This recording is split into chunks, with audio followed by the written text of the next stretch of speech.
కృపాంజలి కార్యక్రమానికి ప్రేమతో మేము ఆహ్వానిస్తున్నాం. లేఖనాలు మనకు ధైర్యాన్ని ఇస్తాయి, ఆదరణనిస్తాయి, హెచ్చరిస్తాయి, దిద్దుబాటుకు ఉపయోగపడతాయి. కొన్నిసార్లు ప్రోత్సాహాన్ని ఇస్తాయి, ఆదరిస్తాయి కూడాను. మనం జీవిత పాఠశాలలో యోసేపు గారి జీవితాన్ని అధ్యయనం చేస్తూ 110 సంవత్సరాల వయసున్న ఆ వ్యక్తిని గురించి జ్ఞాపకం చేసుకుంటున్నాం. అలా జ్ఞాపకం చేసుకుంటున్న తరుణంలో ఆయన ఎఫ్రాయిం యొక్క 3వ తరాన్ని చూశాడు అని ఆదికాండం 50వ అధ్యాయం 23వ వచనంలో రాసిన మాట చదువుకున్న గత వారంలో. నేను ఒక మాటను మీ జ్ఞాపకం చేస్తాను. 107వ కీర్తనలో 41వ వచనంలో ఉంది, అట్టి దరిద్రుల బాధను పోగొట్టి వారిని లేవనెత్తెను, వారి వంశమును మందవలే వృద్ధి చేసెను అని. ఇలా అనిపించింది నా మనసుకు. అమ్మేశారు, పై వస్త్రం కూడా లాగేసుకొని. అంటే కొంతమంది ఇలా చెప్పుకుంటారు, కట్టు బట్టలతో బయటకు వచ్చాం బ్రదర్ మేము అని. కట్టుకున్న బట్టలే ఉన్నాయి, ఇంకేమీ లేవు మాకని. కానీ యోసేపుకి అవి కూడా లేవు. కేవలం అతనికి తోడుగా ప్రభు ఒక్కడే ఉన్నాడు, ఇంకెవరు లేరు. కుటుంబం లేదు, నాన్న లేడు, అన్నలు లేరు, ఆస్తి లేదు, పైసా కూడా చేతిలో లేదు. కేవలం వస్త్రహీనునిగా వెలుపలికి వచ్చినవాడు ఈ రోజున ఏ స్థానంలో ఉన్నాడో ఒకసారి ఆలోచించండి.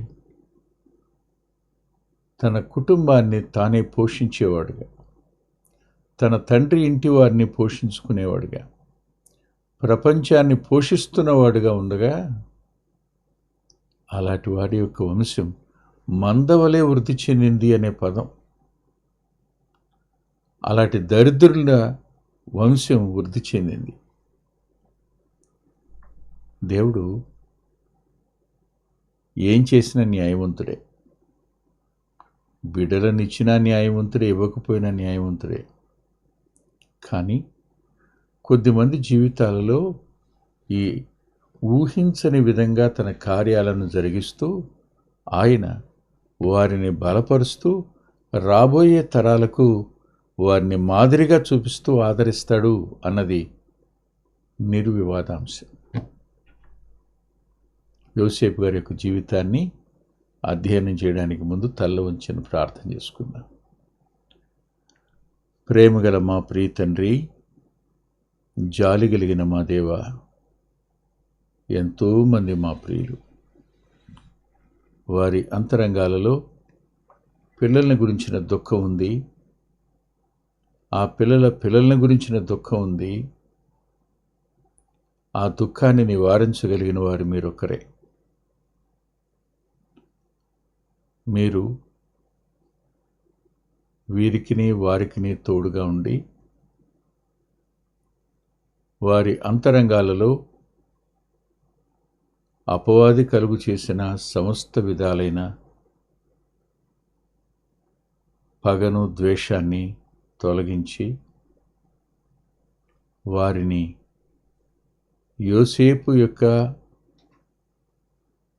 పోషకత్వంలో ఉంచడం నీ గొప్ప భాగ్యంగా, నువ్వు ఇచ్చిన భాగ్యం కదా నాయన, నీ గొప్పతనమే కదా. వారు ఇన్ని సంవత్సరాల కాలం యోసేపు చేత పోషించబడుతూ ఐగుప్తులో సంరక్షించబడిన వారుగా ఉండడం, అది నీ సంకల్పం. నీ చేత ఏర్పరచబడినవాడు ఎంత ధన్యుడు. రక్షించబడి నీ అడుగుజాడల్లో నడిచే భాగ్యాన్ని నీ పిల్లలైన అనేకులకు అనుగ్రహించారు, మాకును అనుగ్రహిస్తారని నమ్మి స్తుతిస్తున్నాను. ఈ సమయంలో వాక్యం కోసం ఎదురుచూస్తున్న మా ప్రియుల కుటుంబాల కోసం జ్ఞాపం చేస్తున్నానయ్యా. వారి అంతరంగాలను ఓదార్చండి, వారు కృంగిన సమయాన లేవనెత్తండి. వారి హృదయాంతరంగంలో నిరీక్షణను కలుగు చేయండి. నిరీక్షణకు ఆధారమే లేనప్పుడు అతడు నిరీక్షణ కలిగి నమ్మాడని మిమ్మును బట్టి అలా నమ్మడానికి సావకాశం అబ్రహాముకు లభించింది. నేటికి మేము నమ్మదగని వారమైనా వాగ్దానం చేసిన మీరు నమ్మదగిన వారు కనుక కార్యం చేస్తారని నమ్మి స్తుతిస్తూ మమ్మల్ని మేముగా మీ చేతులకు అప్పగించుకుంటూ యేసుక్రీస్తు ప్రభువు వారి పేరిట ప్రార్థిస్తున్నాం తండ్రి. ఆమేన్. యెషయా గ్రంథం ఆదికాండం 50వ అధ్యాయం 23వ వచనంలో యోసేపు ఎఫ్రాయిము యొక్క మూడవ తరము పిల్లలను చూచాను. మూడవ తరం బిడ్డను కాదు, పిల్లలను చూశాడు. మరియు మనష్షే కుమారుడైన మాకీరునకు కుమారులు పుట్టి యోసేపు ఒడిలో ఉంచబడ్రి. మాకీరు అంటే అమ్మివేయబడినవాడు అని అర్థం వస్తుందని వేదాంతులు రాశారు. అమ్మివేయబడిన యోసేపు ఒడిలో అమ్మివేయబడ్డవాడని మనవడికి పేరు పెడితే ఆ మనవడి కొడుకుని యోసేపు తన ఒడిలో పెట్టుకున్నాడు. అమ్మివేయబడిన వారు ఎవరు? యోసేపే కదా. అమ్మివేయబడింది ఎవరు? నా ప్రియ రక్షకుడే కదా. అమ్మివేయబడిన వాని యొక్క సంతానంగా ఆయన విశ్వాసం ఉంచటం మూలంగా దేవుని పిల్లలయ్యే అధికారం పొందిన మనం, మన పిల్లల పిల్లలు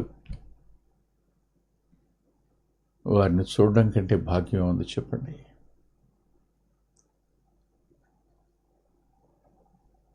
ఏలూరులో మీటింగ్స్ జరిగేవి ఒక 30 సంవత్సరాల క్రిందటి మాట, ఇంకెక్కువనేమోలేండి.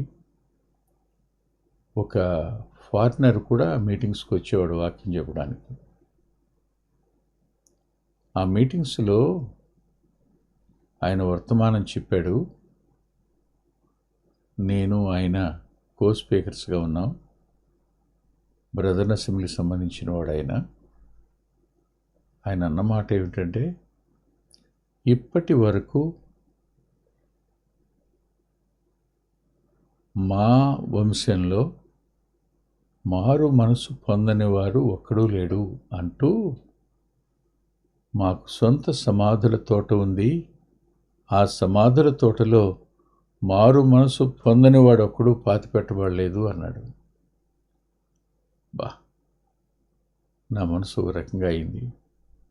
అప్పుడు నేను ఒక మాట అనుకున్నాను, ప్రభువా, భూమి మీద నీ దాసునికి ఇచ్చిన పిల్లలు ఎంతమంది పిల్లలైనా వారందరూ రక్షించబడే కృప నీవు నాయనా చాలు అని ప్రార్థన చేశాను.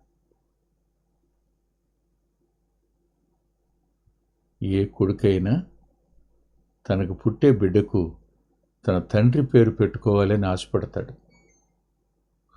కొంతమంది జీవితాలు అది నెరవేరుతుంది ఒక రోజుకి. అలా మనష్షే తన కొడుక్కి మాకీర్ అని పేరు పెట్టుకున్నాడు, తండ్రి పేరు పెట్టుకున్నాడు, అమ్మివేయబడినవాడు అని. ఎవరైనా అమ్మివేయబడినవాడా అంటే ఇంట్లో ఉన్న వాళ్ళందరికీ ఎవరు గుర్తొస్తారు? యోసేపు ఒక్కడే కదా అమ్మబడినవాడు. అంటే తన కొడుకు పేరు పిలిచేటప్పుడల్లా తన తండ్రిని అందరూ జ్ఞాపకం చేసుకోవాలి అన్నది మనిషి యొక్క మనసు కాబోలు కాదనలే. ఇప్పుడు మాకీరు యొక్క బిడ్డలు అతను ఒక్కడు కాదు, మాకీరు కొడుకు కాదు. రాసిన మాట చక్కగా ఉంది చూడండి. మాకీరు నాకు కుమారులు పుట్టి యోసేపు ఒడిలో ఉంచబడ్డారు. కుమారులు అనే పదం బహువచనం వాడాడు. ఒకరిని ఇద్దరిని కాదు, ఎంతమందిని చూశాడో తెలియదు, చూశాడు. అయితే ఇది తన పేరు 3వ తరం వరకు జ్ఞాపకం ఉండడం అనేది గొప్ప సంగతి. ధనితే ఎవరి పేరు జ్ఞాపకం పెట్టుకుంటారు? ఎవరిని బట్టి మీకు సమాజంలో ఒక స్థానం వచ్చిందో, ఎవరిని బట్టి ప్రజల్లో మీకు ఒక గుర్తింపు వచ్చిందో, ఆ వ్యక్తిని మీరు జ్ఞాపకం చేసుకోవడం, ఆ వ్యక్తి జ్ఞాపకాలు సజీవంగా ఉంచడం అనేది యోసేపు యొక్క పిల్లలు చేసిన పని. నిజంగా యోసేపు ధనుడు కదూ. వస్త్రం కూడా లేనివాడిగా ఐగుప్తుకు వచ్చినవాడు ప్రధానమంత్రి అయ్యాడు.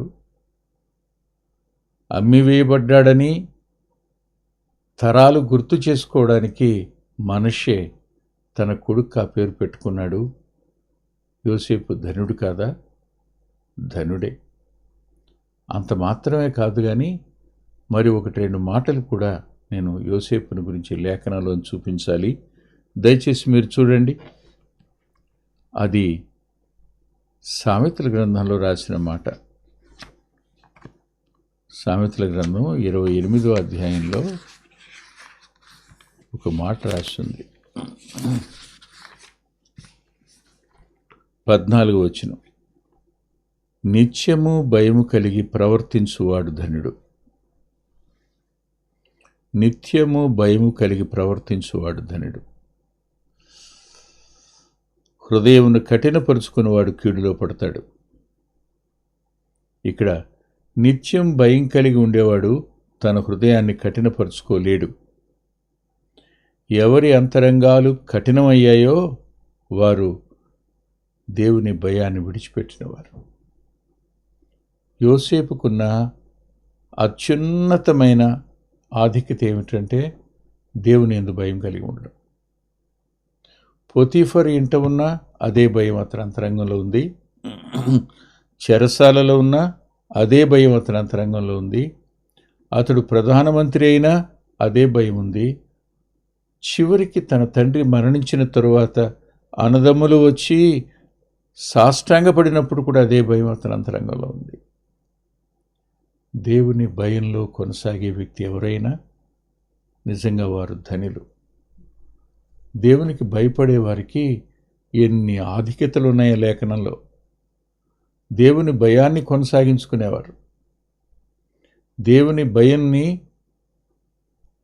తమ జీవితాలలో అభ్యాసం చేసేవారు, దేవుని భయంతో బ్రతికేవారు, దేవుని భయంతో ప్రవర్తించేవారు అరుదుగా కనపడతారు. కొన్నిసార్లు దేవుని భయం అనే సంగతి ఆలోచించినప్పుడు ప్రతి చిన్న విషయంలో తప్పు జరిగిందేమో అనే భయం, పొరపాటు జరిగిందేమో అనే భయం ఖచ్చితంగా భయాన్ని కలుగు చేసేదిగా ఉండడం అనేది కొద్ది మందికే జరుగుతుంది. ₹1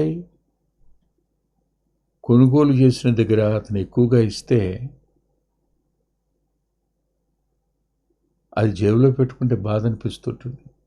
మొన్న నేను పొన్నూరు వెళ్తున్నాను. రేపల్లి దగ్గర పెట్రోల్ బంకులో, నయారా బంకులో పెట్రోల్ కొట్టిస్తున్నాను. నేను ఇవ్వవలసింది ₹2060. తీసేటప్పుడు నాకు 4 కాగితాలే వచ్చినట్టు అనిపించినాయి. 500 ఇచ్చేశాను. సరిపోయినాయా బాబు అన్నాను. లెక్కబెట్టి 500 ఇచ్చి సార్ ఎక్స్ట్రా ఇచ్చారండి అన్నాడు. అతని వంక అలా చూశాను. ఎవరిస్తారు? ఎవరు లేరు. ఎవరిస్తారు చెప్పండి? దేవుని భయం ఉన్నవారు మాత్రమే వెలుగుతారు. ఆ ప్రక్కనే నిలబడిన ఓనరు అతని వంక ఎంత ప్రశంసాపూర్వకంగా చూశాడో చూస్తే, నా దగ్గర పనిచేసే ఈ వ్యక్తి నమ్మదగినవాడు కదా. దేవుని భయానికి, నమ్మకత్వానికి ఎంతటి సంబంధం ఉంటుందో చెప్పడానికి వీలు కాదు. యోసేపు తన జీవితకాలమంతా కూడా భయం కలిగి ప్రవర్తించినవాడు. నిత్యము భయము కలిగి ప్రవర్తించువాడు ధన్యుడు. ఈ భయం యోసేపు జీవితంలో చివరి వరకు మనకు కనపడుతుంది. చివరి వరకు కనపడుతుంది. ఈ సమయంలో నేను కీడు చేస్తే దేవునికి నేను లెక్క చెప్పుకోవాలి కదా. చాలామంది సలహాలు చెప్తారు, ఇలా చేస్తే మేలండి, మీరు ఇలా మౌనంగా ఉంటే ఎలాగని రకరకాలుగా చెప్తారు.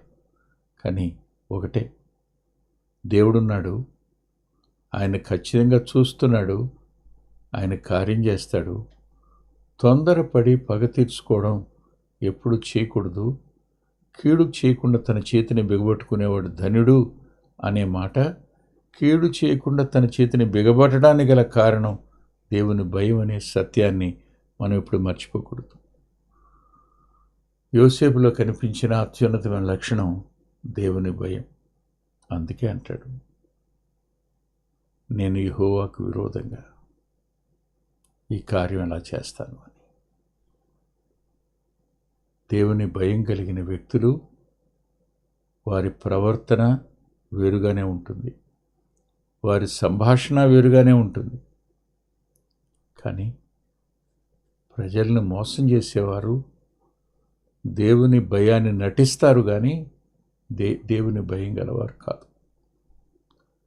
దేవుని భయం కలిగిన వాడు గనుక ఇతడు దీవించబడినవాడు అయ్యాడు అని నా మనసుకు అనిపించింది. మరో మాట కూడా చూద్దాం. ఈ మాట మనందరికీ వర్తిస్తుంది. ఇది మర్చిపోకుండా మాటే. కాకపోతే ఒక్క మాట, అదేమిటంటే, మనమందరం దేవుని యందు నమ్మిక ఉంచాము అని అనుకుంటాం. కానీ నిజంగా నమ్మిక ఉంచితే ఆయనకు విరుద్ధంగా చేయగలమా? ఆయన ఇష్టం లేని వాటిని ఆశించగలమా? ఆయన్ని ప్రేమించే వారిని బాధపెట్టగలమా? ఆయన అప్పగించిన వారిని మన ఇష్టానుసారంగా మాట్లాడగలమా? మాట్లాడలేం. చూడండి, 84వ కీర్తన 12వ వచనం. సైన్యములకు అధిపతికి యెహోవా, నీ యందు నమ్మిక ఉంచువారు ధన్యులు. యోసేపుకున్న గొప్ప సంగతి ఏమిటంటే ఆయన యందే నమ్మిక ఉంచడం. అందుకనే ఇలా అంటాడు 11వ వచనంలో, దేవుడని యెహోవా సూర్యుడును కేడెమునై ఉన్నాడు, యెహోవా కృపయు ఘనతయు అనుగ్రహించును. యథార్థముగా ప్రవర్తించు వారికి ఆయన ఏ మేలు చేయకమానడు. నమ్మిక ఉంచినవాడు యథార్థవంతుడవుతాడు, యథార్థవంతుడైన వాడికి దేవుడు మేలు చేయకుండా మానడు అని. దేవుని యందు విశ్వాసం ఉంచిన వ్యక్తి యథార్థత కలిగినవాడు. యథార్థత అనే మాటకు చాలా చక్కటి అర్థం ఉంది. అతడు దేవుని చిత్తం మాత్రమే చేసేవాడు, దేవుని ఉద్దేశం తన జీవితంలో అమలుపరిచేవాడు, దేవుని కొరకు మాత్రమే మాట్లాడేవాడు, దేవుడు నియమించిన పరిధిని మించి మాట్లాడడానికి ఎప్పుడు ఇష్టపడడం. యథార్థత చాలా బలమైంది. ముందు చెప్పాడు తన సహోదరులతో, ఇంతకుముందు కూడా చెప్పాడు. ఏమని? నేను ఇవన్నీ దేవుడు మన మేలు కోసమే చేశాడని నమ్మాను. మీరు కీడు చేయడానికి సంకల్పించారు, కానీ దేవుడు దాన్ని మేలుగా మార్చాడు అన్నాడు. అంటే దేవుని చిత్తాన్ని అంగీకరించేవాడు యథార్థవంతుడు. హృదయంలో ఉన్నది నోటితో మాట్లాడగలిగినవాడు, దేవుని అంతరంగాన్ని గ్రహించి మాట్లాడగలిగిన వాడు యథార్థవంతుడు. దేవుడు చెప్పిన మాటే తాను చెప్పగలిగిన వాడు యథార్థవంతుడు.